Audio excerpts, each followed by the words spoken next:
네, 여러분 지난 추석 연휴 하나님 은혜 가운데 잘 보내셨죠? 네, 추석 당일에 비가 많이 와서 하루 종일 스산한 날씨였습니다. 거리를 좀 걸어보니까 사람이 거의 없더라고요. 저는 그날따라 눈에 알러지가 생겨서 퉁퉁 부었고 또 항생제를 감기 때문에 보름 동안 먹었던 그 후유증 때문인지 속이 안 좋고 또 날씨도 우중충하니까 마음도 좀 우울해지는 것 같더라고요. 여러분 어떠셨나요? 가족, 친지들 만나시느라 많이 바쁘셨을 것이고 또 아기 돌보느라 다른 때와 별반 다르지 않게 힘들었을 수 있는데 그 모든 순간에도 하나님께서 여러분과 함께 하시고 사랑하셨음을 믿습니다. 이제 시작되는 한 주간에도 하나님의 임재 안에서 모든 것이 잘 되고 형통할 수 있기를 소망합니다. 제가 알러지 때문에 눈이 붓고 가렵다 보니까 힘들더라고요. 그러면서 생각했어요. 만약에 눈이 안 보이면 얼마나 힘들까. 나이가 들수록 노안이라는 게 있어서 눈이 침침해지잖아요. 그러면 그럴 때마다 나중에 안 보이면 얼마나 힘들까 생각하게 되죠. 제가 개척하기 전에 너무 스트레스를 많이 받았는지 대상포진에 걸렸는데 그때 제일 무서웠던 것이 시신경의 손상이었어요. 시신경이 다치면 실명할 수도 있다고 하더라고요.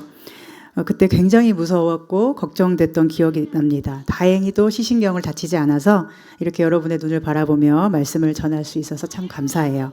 여러분도 눈 관리 참 잘하시면 좋겠고 좋은 것 오래오래 볼 수 있었으면 좋겠어요. 또 이렇게 좋은 사람들, 좋은 성도들 오래오래 예쁜 눈으로 바라볼 수 있기를 소망합니다.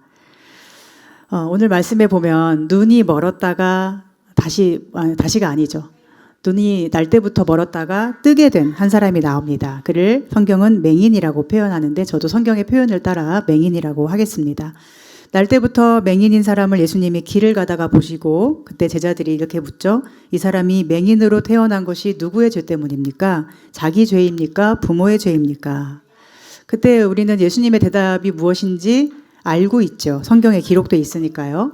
이 사람의 죄도 아니고 부모의 죄도 아니고 그에게서 하나님이 하시는 일을 나타내고자 하심이라. 우리는 머리로는 예수님의 이 대답을 잘 알고 있지만 우리 마음과 신념으로는 그렇지 못할 때가 많아요. 일이 잘 안 되거나 어떤 불행한 일을 만나면 하나님이 하시는 일을 나타내실 거야 라고 생각되지 않을 때가 많죠. 자꾸만 우리도 어떻게 생각을 하게 돼요? 제자들처럼 무슨 죄를 지어서 이런 생각을 해요.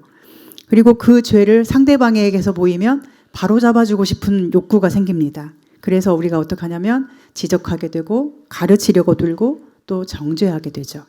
죄를 바로 잡아야 그가 그 형벌에서 벗어난다고 생각을 하니까요. 그리고 일이 안 되던 게 잘 될 거라고 생각하니까 그래요. 이것은 남에게도 그렇고 자기 자신의 일에도 그런 것 같습니다. 안 되는 일들의 근원을 죄에서 찾으려고 하는 모습은 2000년 전이나 오늘이나 똑같아요. 제자들의 이 질문은 2000년 전이나 오늘 그리스도인들이나 똑같습니다. 그러나 예수님의 대답은 분명하고 예수님의 제자인 우리는 이 대답을 늘 기억하면서 살아야 하겠습니다. 나의 삶에 대해서도 그렇고 다른 사람을 볼 때도 마찬가지예요. 하나님의 하시는 일을 나타내시기 위해서 하나님이 어떤 일을 하시는 분인지를 보여주시기 위해서 우리에게 일어나는 모든 일은 쓰임받을 뿐입니다. 그렇다면 하나님이 하시는 일은 무엇인가요? 무엇을 나타내기 위해서인가요? 그것은 어둠에 빛을 비추는 것입니다. 눈이 멀어 못 보는 사람이 눈을 뜨고 밝히 볼 수 있게 하는 일이 하나님의 일입니다. 우리에게 어떤 일이 일어나든 우리에게 어떤 약점과 단점이 있든지 그건 죄 때문이 아니라 하나님이 어떻게 그 약점과 단점과 불행한 일을 바꾸어서 빛과 생명과 강점이 되게 하시는지를 보여주시기 위한 것이라고 우리는 믿어야 하겠습니다. 그런데 1절에 날 때부터 맹인된 사람이라는 문구에서 여러분은 무엇을 생각하십니까? 참 불쌍하다 이렇게 생각할 수도 있죠. 너무 힘들었겠다. 답답하겠다. 요한이 날 때부터 맹인된 사람을 고치는 이 주님의 모습을 기록함으로써 우리에게 전하려는 것은 무엇일까요? 단순히 병 고침의 기적은 아닐 것입니다. 성경의 관점으로 보면 날 때부터 맹인된 사람이라는 것은 바로 주님을 볼 수 없는 모든 인류를 뜻합니다. 예수님을 그리스도로서 볼 수 없었던 사람들, 그리고 지금도 그렇게 볼 수 없는 사람들을 의미합니다. 그래서 예수님은 그를 보시는데 그는 예수님을 볼 수가 없습니다. 그런데 예수님은 그를 바라보시고 어떻게 하시죠?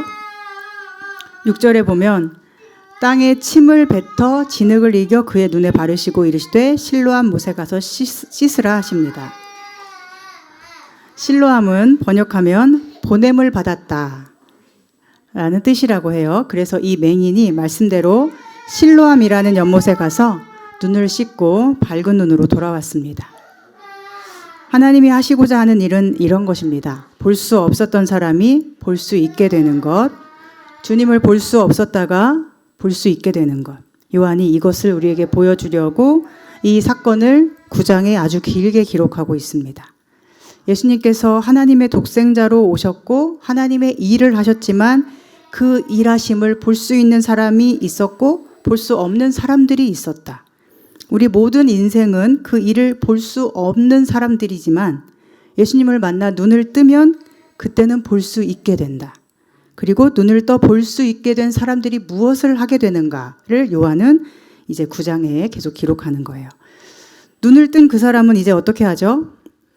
성경을 쭉 읽어보면 사실은 그 사람이 뭐를 하려고 하는 게 없습니다. 그는 그냥 가서 씻고 밝은 눈으로 왔어요. 밝은 눈이 됐으니까 이제 뭘 열심히 해볼까? 뭘 더 잘해볼까? 훌륭한 사람이 돼볼까? 이렇게 안 하고요. 그냥 밝은 눈으로 존재합니다. 이전에 볼 수 없었던 것을 보는 그 상태로 그저 존재해요. 그런데 사람들이 그를 보면서 말하죠. 이웃 사람들과 그가 거린인 것을 보았던 사람들이 말하죠. 이는 앉아서 구걸하던 자 아니냐? 그러니까 누군가는 맞아 그 사람이야. 또 누군가는 아니야 그 사람과 비슷한 사람이야. 이렇게 말해요. 왜냐하면 날 때부터 맹인이었던 사람이 눈을 뜰 리가 없다는 것이죠. 그런데 그 눈을 뜬 사람이 뭐라고 대답을 해요? 내가 그 사람 맞아요 라고 대답을 해요. 그에게는 다른 말이 별로 필요하지 않고 무의미합니다. 그 사람에게 중요한 것은 내가 지금 눈을 뜨게 됐다는 사실 뿐입니다. 사람들이 그에게 이렇게 묻죠. 어떻게 네 눈이 떠졌느냐? 우리 11절 함께 읽을까요? 시작. 대답하되 예수라 하는 그 사람이 진흙을 이겨 내 눈에 바르고 나더러 실로암에 가서 씻으라 하기에 씻었더니 보게 되었노라. 그냥 있는 그대로의 사실을 그는 말합니다. 사실이 뭐예요? 눈을 볼 수 없었던 것도 사실이고 실로암에 가서 씻었더니 눈을 떠서 볼 수 있게 된 것도 사실이에요. 더하거나 빼지 않고 있는 그대로 팩트만을 그는 말합니다. 그런데 사람들은 또 그를 그냥 내버려 두지 않죠. 그 사람을 바리새인들에게 데려갔고 바리새인들이 이제 그를 재판하기 시작합니다. 왜냐하면 하필이면 예수님이 치유를 행하신 날이 바로 안식일이었다는 점 때문에 바리새인들은 무척 심기가 불편했어요. 바리새인들은 그 사람에게 네 눈이 어떻게 떠졌느냐고 신문을 해요. 그리고 눈을 뜨게 해준 그 사람이 너에게는 누구냐? 이렇게 질문을 해요. 이 사람이 뭐라고 대답을 하냐면 실로암에 가서 눈을 씻으라 해서 그렇게 했으니 눈이 떠졌습니다. 그분은 선지자입니다. 그런데 바리새인들이 그 말을 믿지 못하죠. 이 사람이 맹인이 아니었을 거라고, 이게 다 거짓말일 거라고 생각을 해요. 그래서 그 부모를 법정으로 부릅니다. 당신의 아들이 맹인이었다가 보게 된 게 맞느냐고, 그러면 지금 어떻게 눈을 떠졌는지 설명해 보라고 말해요. 그런데 부모가 어떻게 하죠? 우리 아들이 맹인이었던 게 맞아요. 그런데 어떻게 해서 보게 된지는 모르겠어요. 아들이 다 컸으니까 그 아들한테 물어보세요. 여러분, 왜 이 부모는 사실대로 말을 못했을까요? 부모 입장에서 태어날 때부터 시각장애인이었다가 눈을 뜬 아들의 모습을 보는 것은 정말 세상을 얻는 것 같은 기쁨 아니었겠습니까? 그런데 그 기쁜 일을 왜 이 부모는 솔직하게 증언하지도 못하고 또 축하받지도 못했을까요? 왜냐하면 22절에 있듯이 유대인들은 예수를 그리스도라고 시인하는 자는 출교하기로 결의했기 때문이에요. 출교라는 것은 유대인에게 아주 무서운 것입니다. 유대인들은 하나님을 믿는 선민들의 그 회중으로서의 구원을 강조했어요. 그래서 유대인 공동체 안에 있으면 사는 것이고 그 공동체 밖으로 쫓겨나는 것은 죽는 거예요. 모세 율법에서도 내내 강조하는 게 뭐죠? 죄를 지으면 그 죄인은 진영 밖으로 쫓아내라. 진영 밖으로 간다는 것은 아무도 그를 보호하지 않는다는 거고요. 그래서 성경에 옛날에 문둥병, 한센병, 나병 이런 병에 걸린 사람도 진영 밖으로 나갔죠. 그 사람은 사람 취급 못 받고 계속 죽어가야 됩니다. 그 모세의 누이 미리암도 모세의 영적 권위에 대적했다가 그 나병에 걸려서 진영 밖에 나을 때까지 쫓겨나 있었죠. 그 정도로 유대인들에게는 공동체가 너무 중요하고 거기서 쫓겨나면 삶이 끝나는 것을 의미하는 거예요. 옛날에 유대인들이 배교자를 저주하는 기도문이 이렇다고 합니다. 그들에게는 희망이 없게 하소서. 오만에 빠진 왕국이 재빨리 뿌리 뽑히게 하소서. 나사렛 사람들, 이거는 기독교인을 낮춰 부르는 말이라고 해요. 나사렛 사람들과 탈선한 유대인들이 속히 멸망하게 하소서. 그들의 이름이 의인들과 함께 기록되지 않도록 생명책에서 제거하소서. 이는 당신의 계약으로 돌아오지 않는다면 배교자에게는 희망이 없도록 하기 위함입니다. 얼마나 이 출교가 무서운 것인지 느껴지시나요? 공동체의 구원, 나라와 민족의 구원. 즉 내가 하나님 나라 백성이 되어서 이 나라가 구원받을 때 나도 백성이니까 함께 구원받는다는 믿음이 유대인들의 강한 믿음이에요. 그러니까 출교는 무시무시한 것이고 그 사람 개인에게는 인생의 종말, 즉 죽음과도 같은 것입니다. 그 사람들에게 구원의 조건은 이 나라의 백성의 자격을 잃어버리지 않는 거예요. 내가 바른 믿음을 조금 갖지 못해도 유대인이니까 구원받을 수 있어 라고 그들은 생각하는 거예요. 그런데 하나님은 뭐라고 경고하시냐면 아버지가 구원받는다고 아들도 받는 것 아니다. 아버지가 신포도 먹었다고 아들의 이가 신 거 아니다. 이렇게 말씀하시죠. 하나님께서 하나님 나라의 백성을 약속대로 구원하시지만 그 하나님 나라 백성의 자격이 있는가 없는가는 누가 판단하신다는 거예요? 하나님만이 판단하신다는 거예요. 그래서 결국 하나님 나라 백성의 자격이 없었던 사람들은 바벨론에 의해 멸망을 하죠. 그러나 선택하신 백성은 하나님이 끝까지 포기하지 않고 회복하십니다.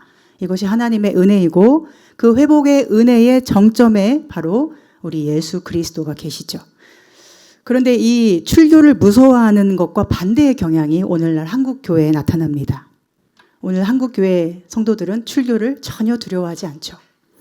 오히려 한국 교회는 개인 구원이 너무 강조되다 보니까 개인 구원에만 심취되어 있어요.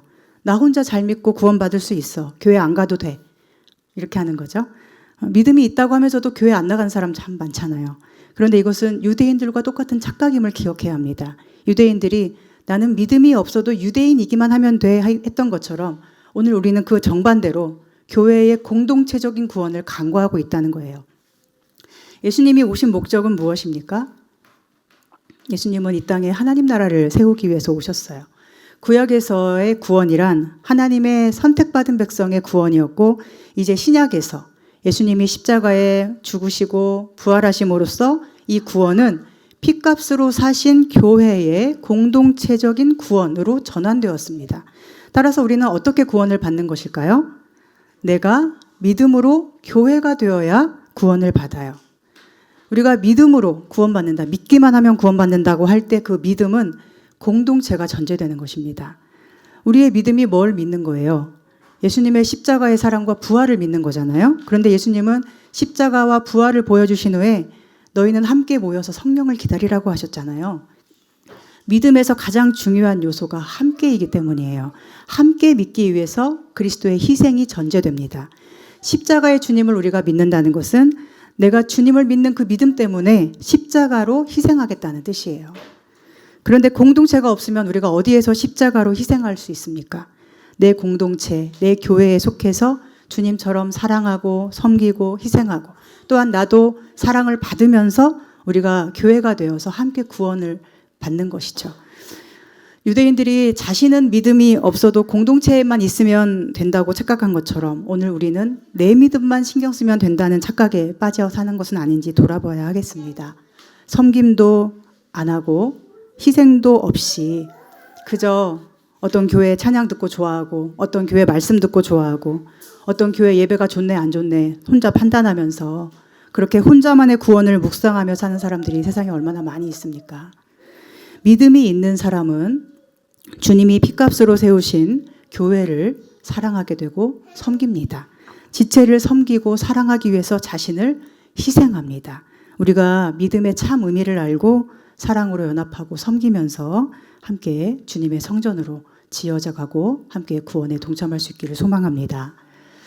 출교당할까 봐 두려워서 이 아들이 눈을 떴다는 이 최고로 기쁜 소식을 전혀 기뻐할 수 없었던 부모의 증언이 끝나고 바리새인들이 다시 이 사람을 법정에 불러요. 그리고 또 물어요. 24절부터 예수는 죄인이라고, 너는 하나님께 영광을 돌리라고, 바른 대로 말하라.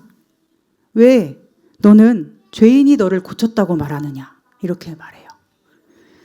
그런데 이 사람이 아주 당당하게, 담담하게 이렇게 대답하죠.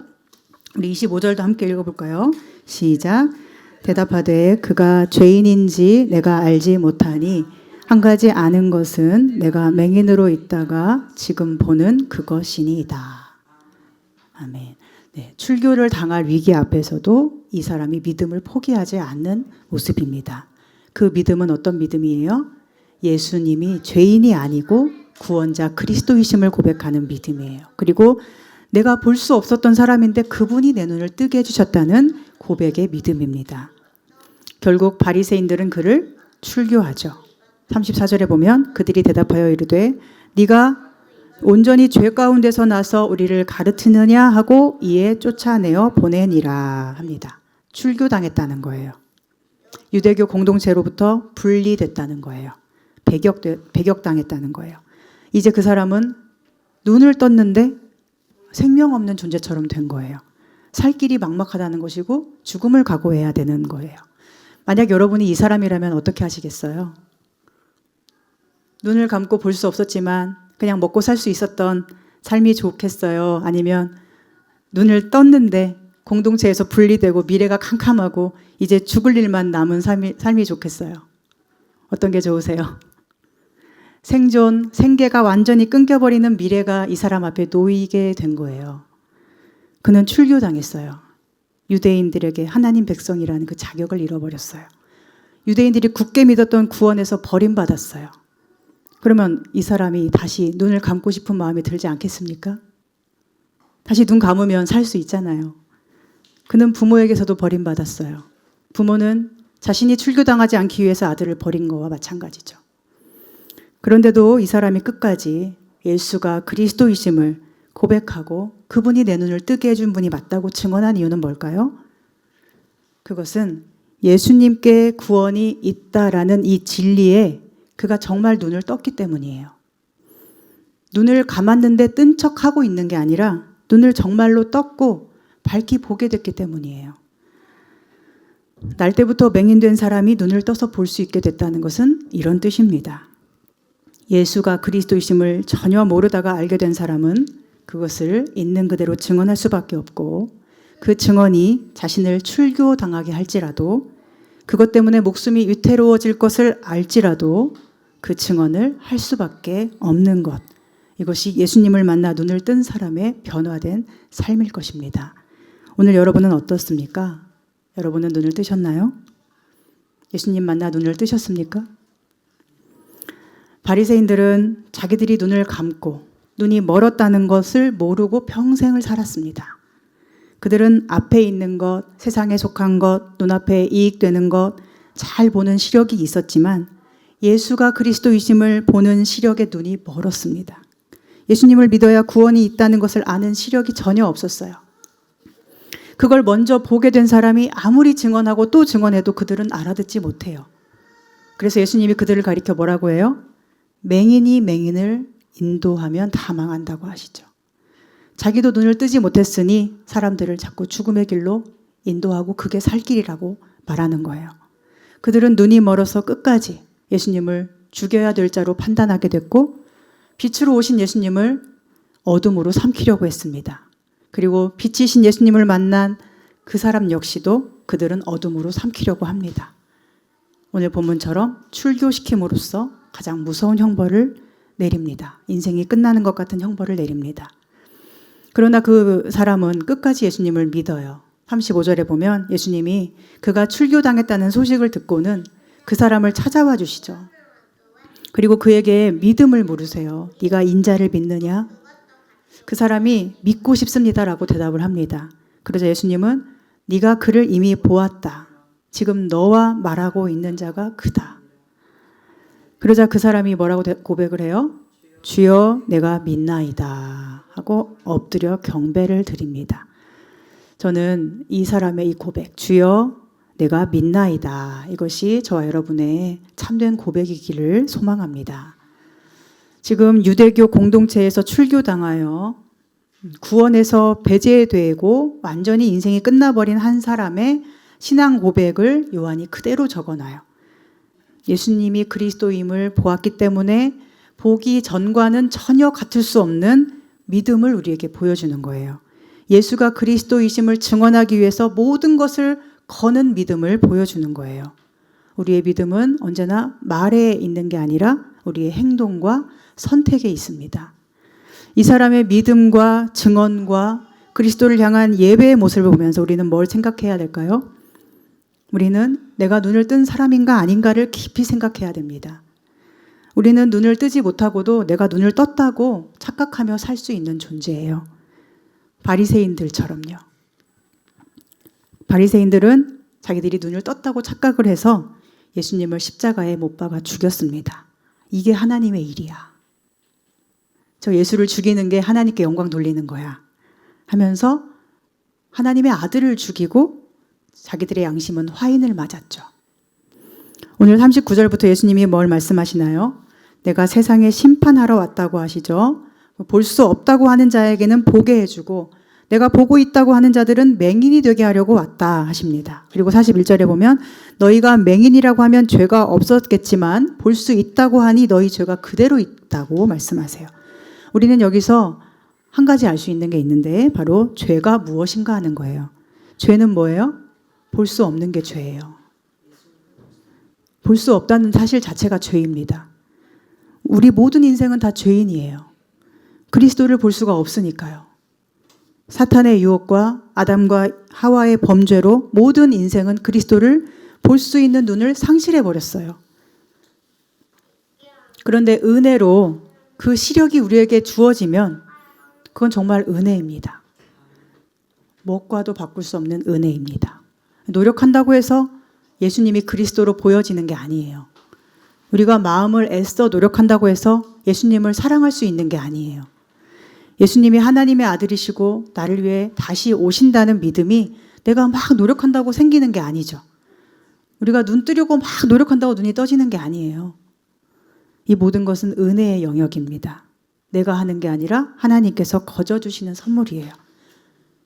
거저주시는 것이지만 매우 값비싼 은혜이고 아무에게나 주어지지 않는 은혜입니다. 중요한 것은 오늘 우리가 그걸 은혜로 여기는가 아니면 값싸게 여기는가 하는 거예요.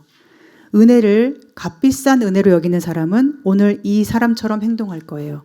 그 은혜를 입은 자로서 세상의 모든 것과도 그걸 바꿀 수 없는 거죠. 출교를 당해도 부모에게서조차 버림받아도 이웃을 잃고 친구를 잃고 공동체까지 다 잃어도 결코 잃어버릴 수 없는 것이 예수 그리스도이심을 고백하게 되는 것입니다.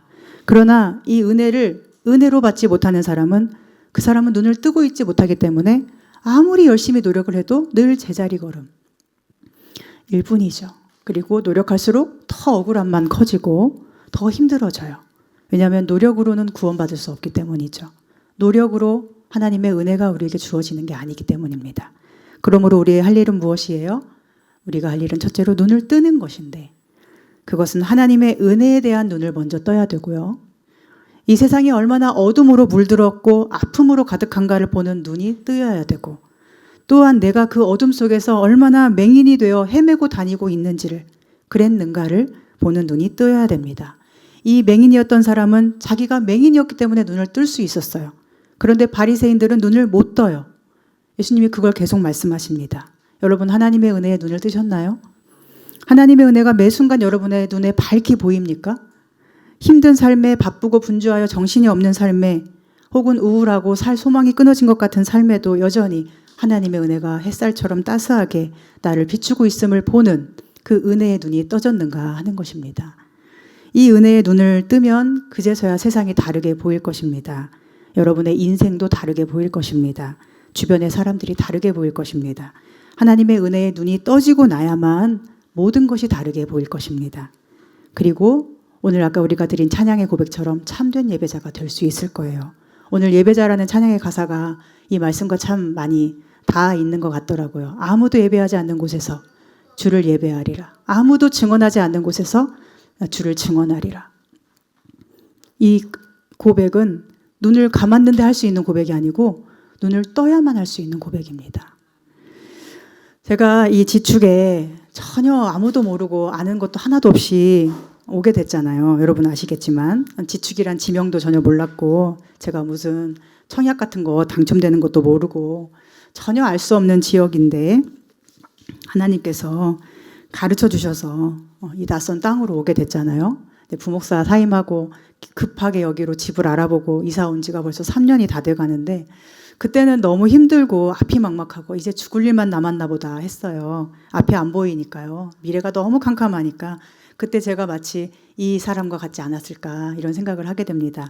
그런데 주님께서 저에게 지축이라는 이 두 글자를 알려주셨어요. 그래서 오늘 설교를 준비하면서 묵상을 하다 깨달은 것은 이 지축이 내게 실로암이구나 라는 거였어요.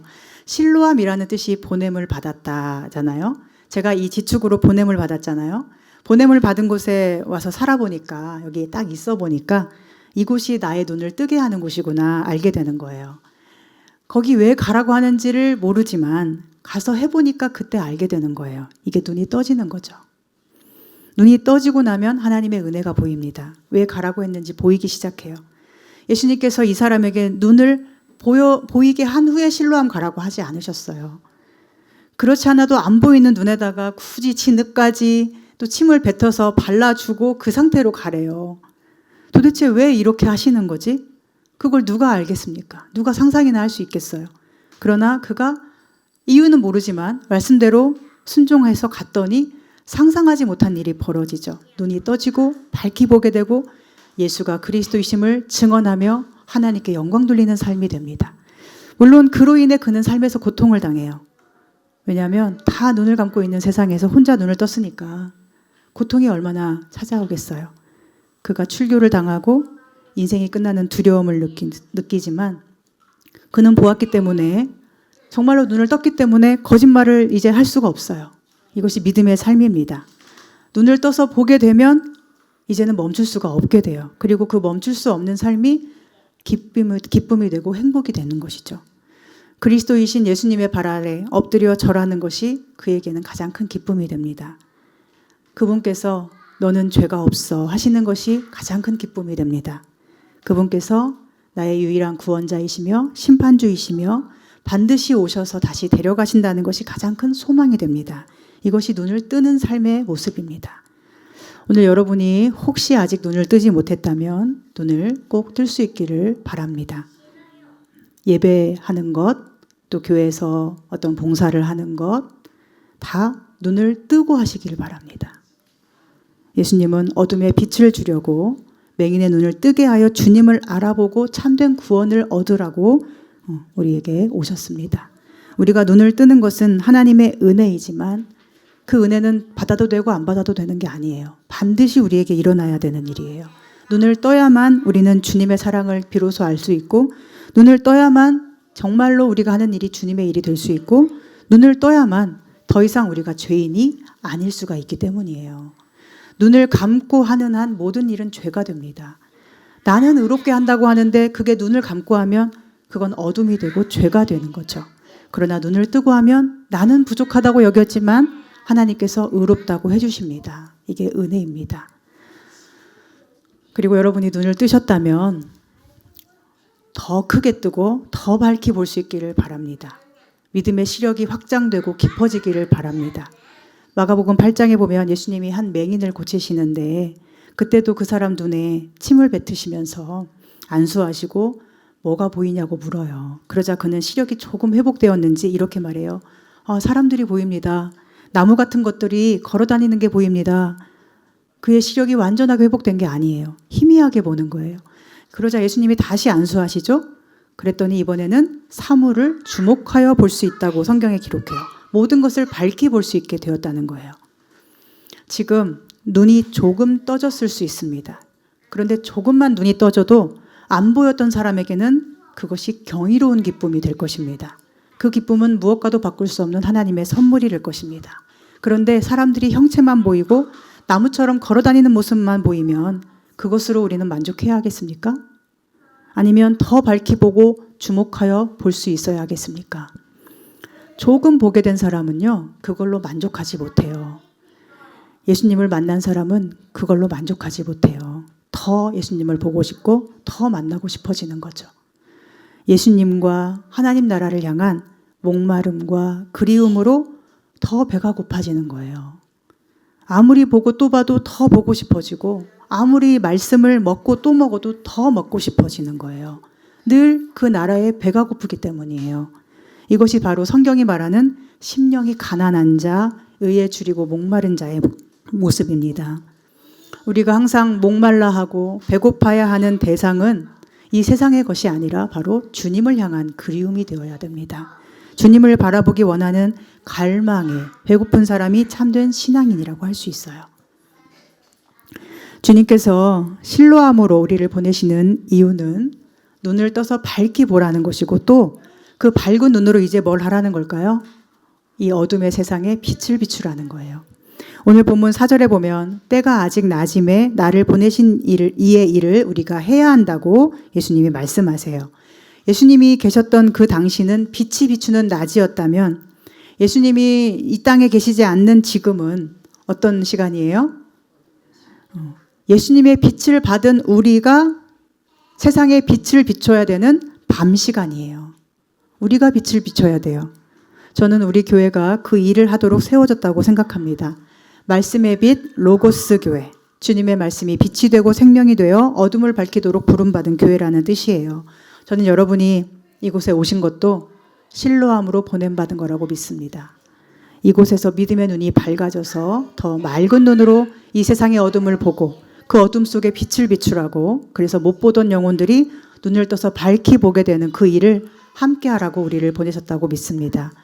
무슨 일 열심히 하라고, 교회 가서 좀 봉사하라고, 작은 교회니까 좀 도움 좀 주라고 여러분을 부르신 게 아니라는 거예요. 그저 눈을 뜨고 주님처럼 빛으로 존재하면서 눈먼 자들로 가득한 이 어둠의 세상에서 빛을 비출 수 있는 힘을 얻으라고 저 여러분을 이곳에 보내셨다고 믿습니다. 그러니 중요한 것은 우리가 먼저 보는 것입니다. 먼저 눈을 뜨는 것입니다. 주님 보내시는 실로암에 날마다 더 가까이 가기를 힘쓰고 그곳에 머물기를 더 기뻐한다면 주님께서 눈을 뜨게 하실 것입니다. 우리 로고스 교회가 여러분의 실로암이 되어서 모두가 눈을 떠서 밝히 보고 하나님이 하시는 일을 나타내는 참 증인의 삶을 사시기를 간절히 소망하고 축복합니다. 기도하겠습니다. 하나님, 눈먼 자들의 빛으로 오신 예수님으로 인하여 저희의 눈도 밝아지기를 소망합니다. 눈이 감겨 있다면 실로암에서 밝아지는 은혜를 주시옵고, 아직 희미하게만 볼 수 있다면 더 밝은 눈으로 주님의 은혜를 알게 하옵소서. 세상의 빛이신 예수님을 보게 될 때에 어떤 상황에서도 힘을 다하여 믿음을 선택할 수 있으며 오직 주님께만 경배할 수 있을 것을 믿습니다. 주님 앞에 서는 그날까지 우리 눈이 날마다 더 밝아져서 어둠을 밝히는 빛으로 주님의 일에 동역하는 교회와 성도가 되게 하옵소서. 예수님의 이름으로 기도합니다. 아멘.